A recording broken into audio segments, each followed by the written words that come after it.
Hi everyone, welcome to Kids Baking Club Baking Class. We come to you through Facebook, through YouTube, through Pinterest to teach kids across the country and the world the love and the art of baking. And today we are going to be making apple crisp.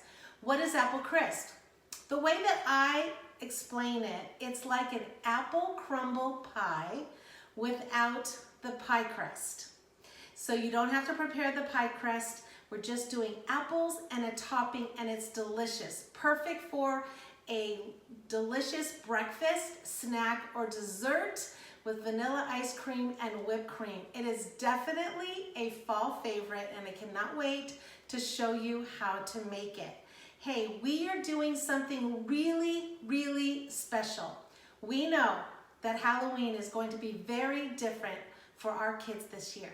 And so we created a special baking kit for the kids and the families to invite their friends and family to have a Halloween style party at their home. What our baking kit does is it has 5 recipes that are step-by-step, photo step-by-step recipes, and all the baking tools and decorating supplies for making a dinner, an appetizer, and 2 treats. So they're going to be making a chili style casserole, sweet potato cornbread. We call it Silly Boo Bites appetizers, pumpkin spice cupcakes that the kids will decorate, and our trick or treat candy cookies that the kids will also get to decorate. They get all of the cupcake liners, the bright orange color gel with that. They get the star tip, the decorating bags, and of course our adorable candy cookie cutter. Isn't this so cute? So cute. So just go to kidsbakingclub.com, and we hope you have fun inviting your friends and family to a special pumpkin patch party on Halloween night or anytime in the month of October. So just go to kidsbakingclub.com and we will get it sent out to you today. Aren't you excited about all the people you can invite? All right, let's talk about this recipe. I call this the Granny Smith apple crisp because I like to use Granny Smith apples. I know that other people make this and they use different types of apples. I've made this recipe so many times with different types of apples, but this one by far is the best apple to make an apple crisp, my preference. So I bought 5 Granny Smith apples. These are medium-sized apples. And then we're going to do a crumble top or a crisp top because when it bakes, it's going to get a little bit crispy. It's going to be amazing. So what you're going to need aside from the 5 Granny Smith apples is you're going to need 3/4 cup of oats, the old-fashioned oats, not the instant quick oats, but the old-fashioned oats, 1 cup of brown sugar, 3/4 cup of flour, 1 stick of cold butter, 1 teaspoon of cinnamon, and you can also add nutmeg if you want. Then on the apples, I'm going to show you how to slice them in a second. You're going to squeeze some lemon on there so it doesn't brown the apples. You're going to use 4 teaspoons of sugar and 1 teaspoon of cinnamon and mix it all in. So let's do the apples first. The best part about this is you only use 1 bowl. It's really cool, only 1 bowl. Because once you dump this into your pie dish, you now have this bowl to use to make your crumble. Hey, please like this video because when you like it and share it, it actually goes to other people. It's a really cool thing. It's called an algorithm. It really helps us, and we want to thank you for that because we love teaching kids how to bake. Okay, let's talk about the apples. So I'm using an apple cutter, but if you don't have one, then you're just gonna slice them, core them. And what I do is I just press down, and then I just pull the apples out. Now I have seen this apple crisp made without taking the peels off.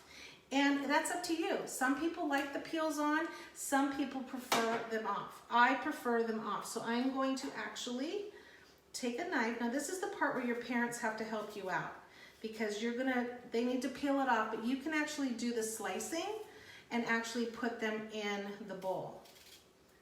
Just make sure your hands are clean. and slice them. And you know what's nice about it? They don't have to be perfect slices. They can be wonky slices, nothing perfect. And just slice them up. You can already smell these apples.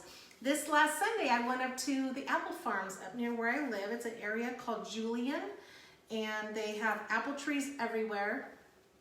It was so crowded. I think everyone wanted just to get out and have some fun, and it was nice. We went and had fresh apple cider and some apple pie, and the line to the apple pie shops were out the door, like down the street. People were so excited to get apple pie. There's just something about picking apples and having apple pie and apple cider. It's just amazing. Okay, so once you have these all sliced, then you're going to take a lemon. If you don't have a lemon, it's not a big deal. But you take a lemon, and then you want to squeeze lemons all over there. I already took the seeds out of this lemon, so I was prepared. And go ahead and toss that. Make sure that all of the lemon is distributed through the apples. Then we're going to add 4 teaspoons of sugar. And then 1 teaspoon of cinnamon. And sprinkle that on.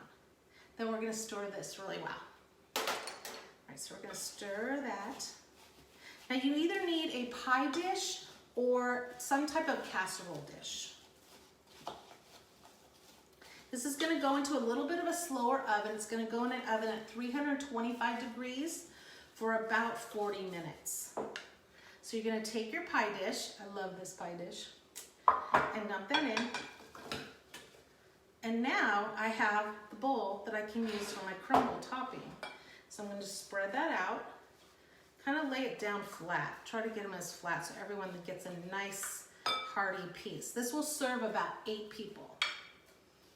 So if you need to make more, just double the recipe. I see a lonely apple sitting there. Okay, now let's talk about the crisp top. You're going to take some brown sugar and some oats.